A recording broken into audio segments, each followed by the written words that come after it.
Hi, this is Exploring with Em and Stu. I'm Em. And I'm Stu. And today we've come to another ROC post in Norfolk, which we're hoping to get down to.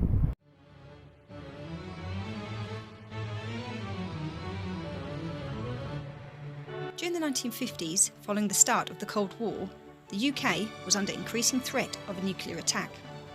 The decision was made to give the Royal Observer Corps, who had already been in operation since 1925, as an integral part of the air defence system, the added responsibility of reporting nuclear bursts and monitoring fallout in the event of an attack. This resulted in the construction of over 1,500 monitoring posts throughout Great Britain and Northern Ireland. The first prototype was constructed in 1956 and consisted of a 15-foot entrance shaft leading down into two rooms, one containing a chemical toilet and the larger room containing the monitoring equipment, as well as beds and living equipment for the team of volunteers that would have manned the bunker 24 hours a day. Their jobs would have been to record the position of a nuclear detonation using a ground zero indicator, as well as detecting and measuring the size of the shockwave using a bomb power indicator, and lastly, monitoring the fallout radiation levels using a fixed survey meter.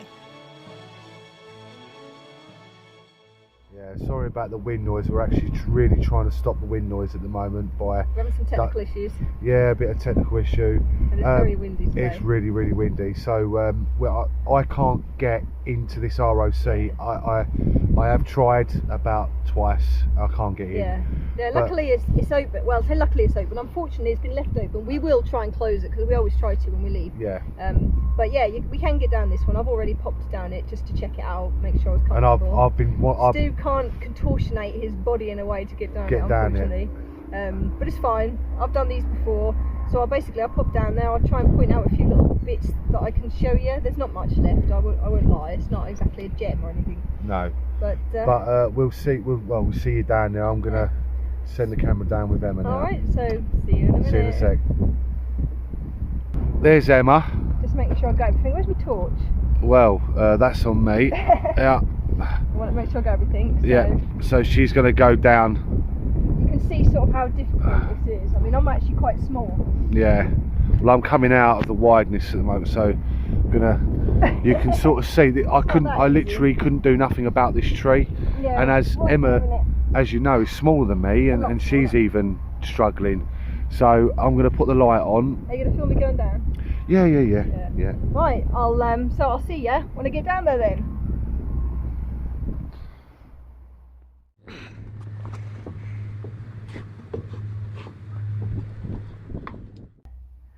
Right, so I've just come down this ladder. There's Stu, look. Good nick, this ladder. Right, okay, so this is very standard to most of the ones that we see. It's very dark down here. I'm going to try my best with my light. I'm not sure how well it's going to work.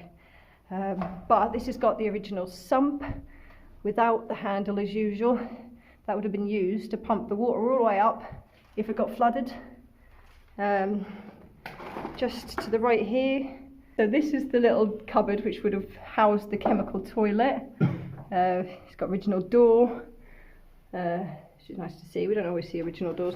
There's no toilet there. This is just all junk from what I can gather that's been fly tipped down here. And so if we go through to the main room again, original door, and this is something we don't always see, is the original beds. Sorry, the footage is really grainy. I mean, there's been a fire down here, so it's very, very dark. But yeah, enough beds for 3 people, as you can see. Bunk beds. I don't think we've ever seen the bunk beds in these things before. And just above the bunk beds would be the ventilation shaft with the doorway on it. When we get up to the top, we'll show you what that basically goes up to. And as I say, there's not much in it, but this cupboard is most certainly original. And these, I don't know if these are original or not, but they were down there for some strange reason. This certainly is original, but what it is, I actually really haven't got a clue. Maybe somebody else knows. No idea.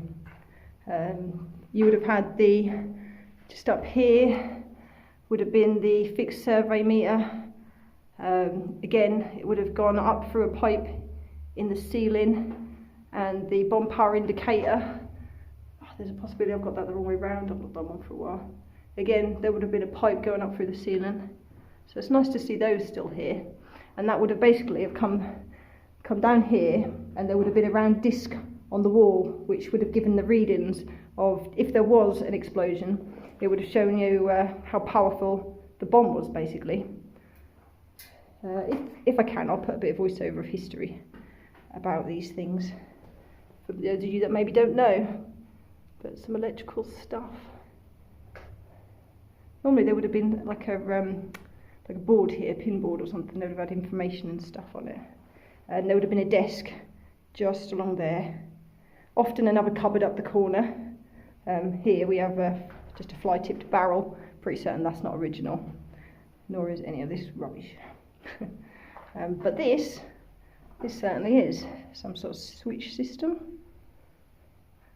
This is probably the actual switch that would have been on the wall next to the door, I imagine. There you go, some more electrical stuff. Oh dear, I really should learn more about these. And here's the back of the door with its original hooks. Oh look, good old Richard Reality's been here, look. Yeah, we know Richard Reality. Alright mate, give you a shout out, check out his channel. I'll put a link in. Yeah, he does a few local stuff around Norfolk, we've come across him before. So, what else have we got? A few wires from, this is where the switch would have been up here on the wall, but it's not there. But this one is concrete, which gives me the impression that it wasn't ever upgraded to the polystyrene, because the polystyrene was an upgrade that they did. I think this one closed in 1968, having opened in 1962. So it wasn't actually in use for very long at all. But, like I said, not too much in here. But it was worth having a look, we were passing by anyway. Alright then, well, I think I'm probably boring you enough, so I think we're gonna get up and we'll see what we can find when we get up to the top. We know for certain the Orlit's up there, so. Alright. Okay, well, I'll see you when we get up then, alright? Right, she's out. Well, I've done the easy bit, coming up the ladder. The hard bit is getting past all these branches. But I'll just quickly show you how high we are up. I mean, it's the actual pathways down there. And she's impaled. Hang on. This is why. Hang on. This is why I couldn't come up, because literally I'm way too big for this.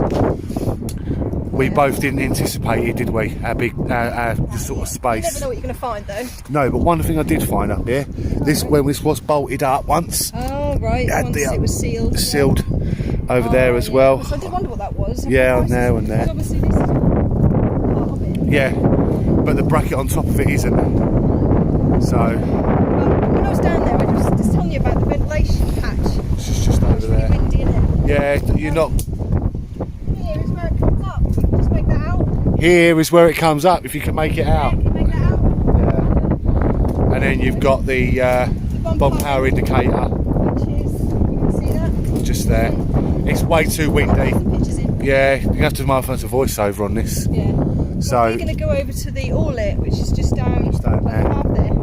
So we'll see you down there then. Yeah, I'm going to attempt to close that. Yeah, we're going to try and close this off, All right. obviously. Okay, so there it is open. Hopefully we can get it closed. If we can, it'll be closed. Yeah. All right then. And we recommend you do the same, because Yeah. they just flood out if not. They do, exactly. Just look after these places, because they're not going to be around forever. Absolutely. All right then, see you in a sec. Yeah. As well as the underground bunker, the site also had an above-ground observation post to recognise any approaching enemy aircraft, known as an Orlit. Many were made from precast concrete panels for quick construction and consisted of a small sheltered section as well as an open section which would have housed plotting equipment. These Orlits were either at ground level or raised to around 6 foot off the ground and accessed using a ladder. Okay, right. We're now coming up to the Orlit. I'd just like to put a note in. We couldn't, unfortunately, get the hatch closed. It was so rusted. The hatch, but it's seized up. I've been literally there 10 minutes trying to do it. So that is often the case, but you can only try, can't you? yeah. But we are at the Orlit now. This is an unusual Orlit because this is actually on lower ground than the actual ROC. Yeah, which is a bit weird. But then it's very open here. It's That's very probably open. why. But this is, I believe this is a Type A Orlit. We often come across the Type B ones, which are higher up. Higher up. But I suppose because the land is quite high anyway, they just stuck it here. And you can kind of tell. I've got to give a little bit of scan of the terrain. Yeah. That it's on in a So second. it's in a good place for a look at, because Orlit's obviously the lookout observation sort of posts for the ROCs. I know it's looking weird. I've got no beard. Shaved it off. I'm not even. If Please do not adjust your screen. This actually happened. This is still Stu. I did have to look twice when I first saw it. It's only because I want to grow out it equally, and I just got the it's coming back. Yeah, Me the beard's coming it's back. coming Better. back. All right then. If his beard doesn't come back, I've told him I'm going to grow one. Yeah, And exactly. he doesn't want that to come. Anyway, back to the ROC. Yes, let's go. So we're going to show you. It's full of rubbish and stuff, but we'll have a look anyway. All right? Okay, see you in a sec. So we'll see you in a minute. Right, bye. Right, okie dokie. We are literally coming up to the It's going to be Orlit. very windy. Yeah, I've tried to do something. I'm trying to sort some sort of mic out for this phone. Yeah, because it's electric. Communications of some type. We don't often see that. I'd say that would probably be telephone. Concrete Roof, yeah. This It is really windy. We're going to get you in here let's before we get start talking. As you can see, this is all concrete section. What do they call this? Prefabricated. Yeah, prefabs. Yeah. Yeah, all this would have been prefab. Yeah, this is very typical. You know, we've always had this open bit, which they would Which is obviously the observation. Yeah, pop myself in there. Yeah, go for it. Which they would have probably had some sort of platform down here on the floor where they would have stood on. Probably not this one. Don't forget, you've got And- the old, what do you call it there, Emma? The What am I old looking bucket at? there. Ah, The yeah. bucket there was a beam. There is. And then you would have some had one brackets. more concrete thing go across this way. This would Absolutely. have been the observation bit. There's the roof. But yeah, I'll just show you what we can actually see. Let me just You put can my sort phone of down. see why. I mean, look at this. This for Norfolk. This is quite terrainial. We don't get an awful lot of rolling hills. I don't know if this is natural hill or not, but you can see why it was here. It's great sort of view of the skies and anything. And just down this slope in these trees here is where the actual ROC post was that we've just obviously visited. Which unusually is actually Yeah. quite a distance from this. Normally they're a bit closer to the actual Orlits, but again it's probably just because of the layout of the terrain. But anyway, there's not much to see. Like I said, you've normally got this open part here where they would have actually looked out. I'm not going to pretend I know what these hooks are for, but probably communication wires and stuff. And then this little hut bit here, which normally on the back wall there Is a bench. is usually wires and Yeah, communication but they've bits and also got pieces. a bench that runs across there normally. Yeah. And someone sits there with a telephone. And often they had a box as well, didn't they? They Yeah. came with a metal box, but somebody's fly tipped all this lovely polystyrene. Now it's concrete, But- like, oh, Yeah, but what we man, actually this women did are stealing a minute it. ago see remains of the could be- chemical toilet. It's quite old looking wood there, that could be original. Yeah, it could be. Yeah, we came across the chemical toilet seat, half of it, So it could accidentally. be a part of the original. So if you look out here, this would have been perfect observation. So you got a plane going there. So you would have actually seen. I'm sorry, we weren't, we weren't planning the plane. That's quite cool actually. Yeah, so it's actually perfect. Makes a change from Travis' camera out. Yeah.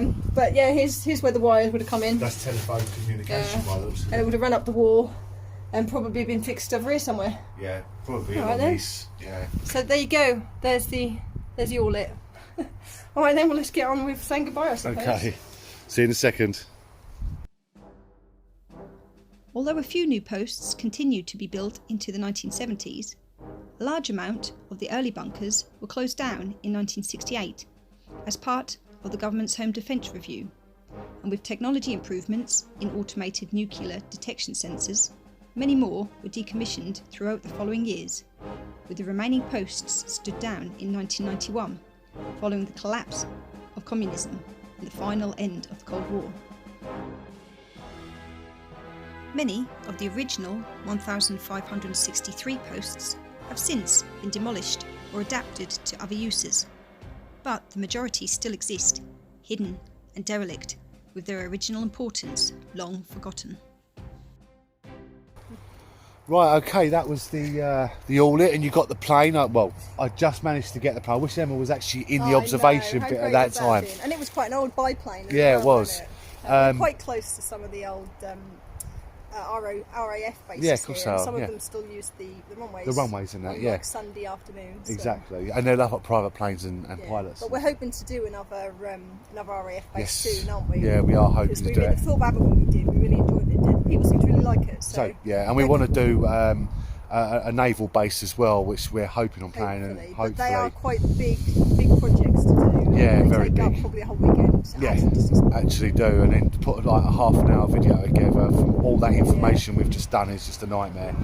All right. But we hope you enjoy the video, We hope you could hear us. Yeah. The noise. and we hope to see you again soon. So, as from Exploring with Em and Stu, Thanks for watching.